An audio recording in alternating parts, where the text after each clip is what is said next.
one of the most pernicious things we believe is that people who oppose what we support must hate what we love.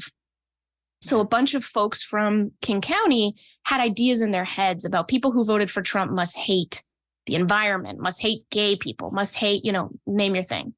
And among the things we learned was there's more variables we didn't consider, right? That if you're in that frame of mind, there's other things you didn't consider. And these farmers, like many of them brought up this thing we'd never heard of, the waters of the United States rule. Had you heard of that? I hadn't heard of that.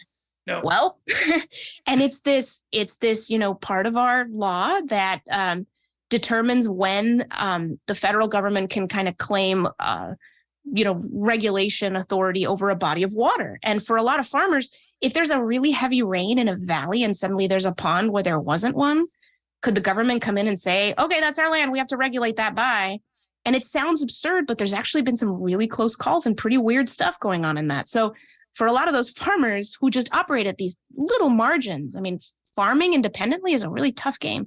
They just don't trust Democrats. They absolutely did not trust Democrats to even care about that, but they trusted Republicans and they trusted the businessman, that they elected president. Nothing to do with social issues at all, And so, and so on the way back, I talked to people and a lot of them mentioned like, waters of the United States rule. Who knew, right?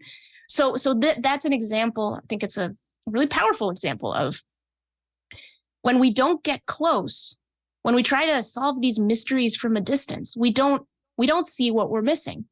Things that can take us away from this idea, this false idea that people are crazy or evil or stupid, and closer to an idea that they have their own reasons. And our media is not going to give us all those, right? Sometimes we have to check the reality. We have to go and talk to people ourselves.